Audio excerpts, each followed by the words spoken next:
Ya, ini pembicaraan mengenai masalah ini juga terkait dengan satu hal. Kata kafir itu sendiri, kufur ya. Kafir fikih itu lain dengan kafir dari Al-Quran atau hadis ya. Kafir secara fikih yang ada dipakai di kitab ini adalah orang yang tidak muslim gitu. Itu kafir. Nah, di dalam Quran kata kafir itu digunakan bukan untuk orang yang tidak muslim. Tidak muslim kalau Yahudi dan Kristen itu adalah ahlul kitab. Kalau yang kafir itu musyriku Makkah, orang musyrik yang ada di Mekah. Jadi di sini kita melihat adanya perbedaan penting. Nah, ini kalau keliru ya, saya itu pernah di dalam diskusi di Masjid Sunda Kelapa. Itu Yusril Isa Mahendra yang sekarang jadi Menteri Seknek itu mengatakan pada saya, muka orang banyak, 5.000 orang diskusi, 5.000 orang ya. Nah, itu katanya saya sangat kecewa dengan Gus Dur karena Gus Dur ini dekat dengan orang Kristen dan orang Yahudi, padahal Quran mengatakan tanda daripada seorang muslim yang baik itu adalah asyidda'u 'alal kufar ruhama'u bainahum, bersikap keras kepada orang kafir dan bersikap lembut kepada sesama muslim. Ya, saya jawab, Anda kok berani-beraninya jadi mubalik, belum ngerti Quran gitu kok. Kalau Quran sudah menyatakan kafir itu artinya orang musyrik Makkah. Nah, kalau Kristen dengan Yahudi itu ahlul kitab.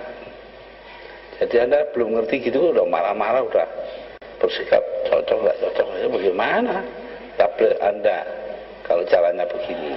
Nah, di sini jadi kita penting sekali membedakan antara kafirnya fikih dan kafirnya Quran ya.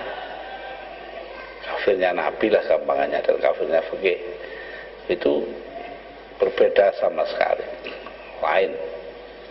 Jadi kalau di dalam Al-Quran dan hadis itu kafir adalah yang aktif menentang Islam, menyerang dan sebagainya. Kalau yang lain ya tidak apa-apa, sehingga akhirnya orang non muslimnya Nabi itu yang di fikih kemudian diistilahkan sebagai kafir zimmi. Ya tidak apa-apa, yang sudah atau mustakman, yang sudah diamankan. Nah, di sini kita harus paham betul. Seringkali orang nggak ngerti itu terus marah. Nah, itu.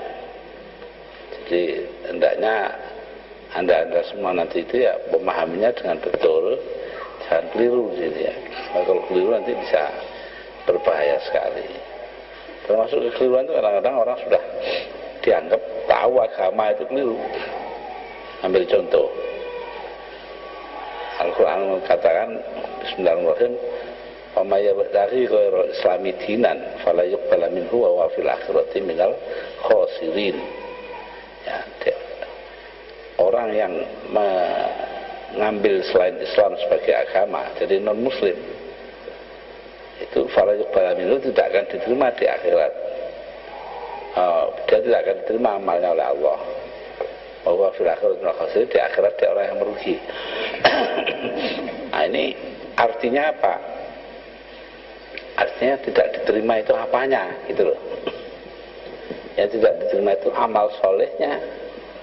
Karena Quran juga mengatakan Bismillahirrahmanirrahim, "Faman ahsanu qawlan mimman da'a ilallahi wa amila sholihan." Jadi da'a ilallah, mengajak kepada Allah ya muslim, dan amila sholihan, dan beramal soleh, itu satu nafas. Qurannya begitu. Jadi kalau yang tidak muslim ya bisa dibilang amal soleh. Ya amalul khair lah paling tinggi itu, amal yang kebaikan gitu loh. Nah, ini kan tentu berbeda daripada almarhum Munawir Sadali dan almarhum Profesor Dr. Abdul Muti Ali. Kan Pak, agama itu sama. Kalau tidak bisa sangat dekat dengan orang-orang Yahudi dan orang Kristen. Nah, tapi saya membedakan karena Qurannya bilang begitu, mau diapakan? Ya apa kata Quran? Ya, jadi orang-orang ini masuk apa dalam apa ya istilahnya itu kategori berbuat amal khair, ya. Wal takum minkum ummatun yad'una ilal khairi wa ya'muruna bil ma'ruf wa yanhauna 'anil munkar. Hendaknya ada di antara kalian orang yang beramal khair, ya. Ya, lalu beramar ma'ruf nahi munkar. Apa itu bukan hanya orang Islam. Siapa yang mengatakan amar ma'ruf nahi munkar itu hanya orang Islam saja? Tidak. Amar ma'ruf nahi munkar itu artinya mencegah larangan Allah dan mewajibkan perintahnya Allah itu. Mewajibkan tok itu. Mencegah saja, belum tentu berbuat itu ya melakukan pencegahan dan menganjurkan perintah. Nah, di sinilah kita harus dewasa. Orang-orang apa non muslim itu ya bukan muslim gitu. Kalau enggak apa bedanya, semua dianggap sama itu. Nah, hendaknya ini dipahami ya, karena banyak orang yang anggap saya ini menyamakan semua agama sama, enggak betul itu. Dari situ sudah kelihatan, padahal saya ini dari dulu begini.